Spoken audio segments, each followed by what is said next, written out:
cannot give you back your homes or restore your dead to life, but perhaps I can give you justice in the name of our king. What's up, Game of Thrones fans, and welcome back to another video.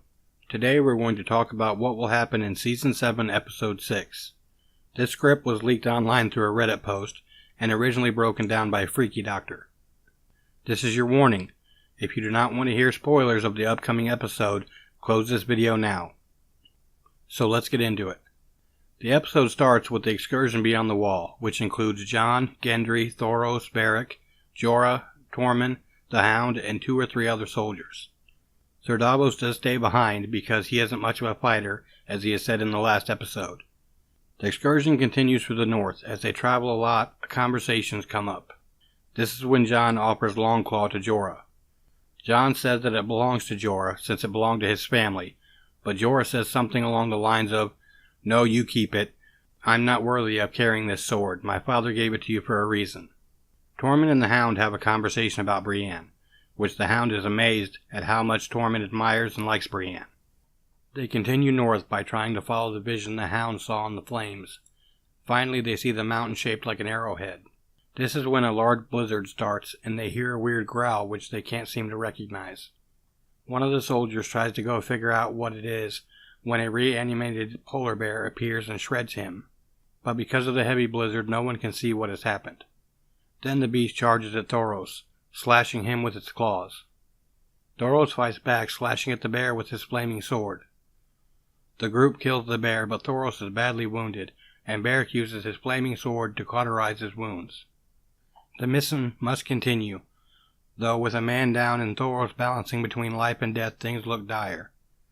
This is when they realize that the reanimated polar bear means that the White Walkers are not far, and they know they cannot avoid them.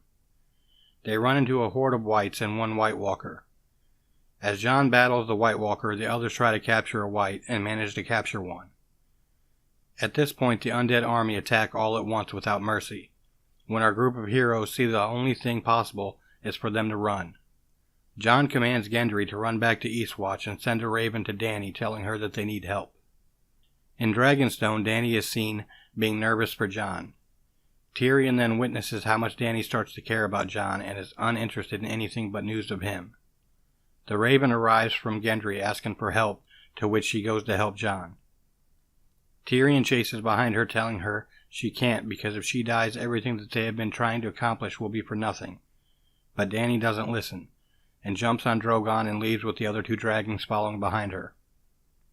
After they run for a while, they come together in the middle of a frozen lake.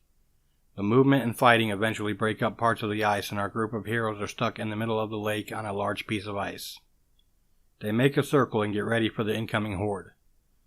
The whites must wait until the night when the lake will get cold enough to freeze back over. A lot of time has passed and Thoros succumbs to his injuries and dies. Beric then, with his flaming sword, burns him to avoid him becoming a white. The lake is frozen over, and the horde rush at Jon and the others. Tormund is almost overrun, even though he is the most badass in the scene, but he is saved by his fellow companions. It is chaos and not looking good, when all of a sudden we hear the famous dragon wars of Drogon, Viserion, and Rhaegal. Dany has come to save the day, but she must first help fight back the whites and find a place to land that wouldn't cause the ice to break and her dragons and Jon and company to drown. Everyone starts getting on Drogon and Rhaegal after she lands, as Viserion provides aerial support. Jon stays back fighting the whites on his own to let the others board the dragons. At this point, the Night King takes a lance made out of crystal ice and Hail Marys it at Viserion's neck, who is flying overhead, and with one throw brings him down. Viserion crashes into the lake and begins to sink. Jon climbs onto Drogon but falls off when Drogon takes off. Jon falls into the lake and begins to sink. When Dany sees that Jon is pretty much a goner, she leaves with the other survivors along with the whites that they captured. A wounded Jon swims back to the surface, but the whole undead army is there surrounding him. That is when Benjen shows up and saves Jon. Benjen ends up giving his life by giving Jon his horse to ride back to Eastwatch, while Benjen stays back fighting the whites. The survivors make it back to Eastwatch, and Dany is traumatized and heartbroken for the loss of her child Viserion, as any mother would be. Jon arrives at Eastwatch badly wounded and is loaded onto a ship heading towards King's Landing, along with Dany and the others. The Hound is entrusted with taking the White to the Dragon Pits. In the ship, Jon is tired and wounded when Dany goes to check on him. Jon sees how hurt she is, so Jon tries to console her, which is when Dany tells him, "He was like a son to me. It's like they have taken my son from me." And then she gives one of her famous speeches that goes something like, "I promise I will defeat the Night King." Jon calls Daenerys Dany, which takes her back a little and says, "No one has called me that since my brother." To which he responds, "What would you like me to call you? Your Grace? My Queen?" To which Dany says, "She didn't mean it like that. It's just been a while since someone had called her that, and it was very personal." Then Jon goes on to say that he would bend the knee if he could, but makes a notation that he literally can't bend it since he's so physically hurt. Back north of the Wall, the Night King orders Viserion to be pulled from the lake. The Whites pretty much fish him out of the lake with a giant chain and pull him out. He is definitely dead, but then he opens his eyes, which are ice blue. He is brought back to life, and that's how things end up in the episode Beyond the Wall.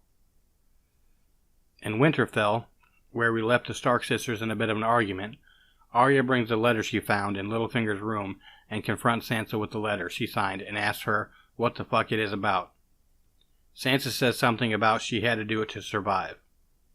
Later, Littlefinger keeps trying to get in between Jon and Sansa by telling her that Jon has left them and he doesn't care about the North and so on. Sansa tells him that Jon is the king and that he should stop trying to get into her head. A raven comes from King's Landing by Jon, asking Sansa to join them for the meeting in the Dragon Pits. Sansa tells Brienne that she needs to go to the Dragon Pits to represent her, since she is the Lady of Winterfell and needs to stay there. Well guys, that pretty much wraps up this episode. I hope you enjoyed the video, and don't forget to like, comment, and subscribe.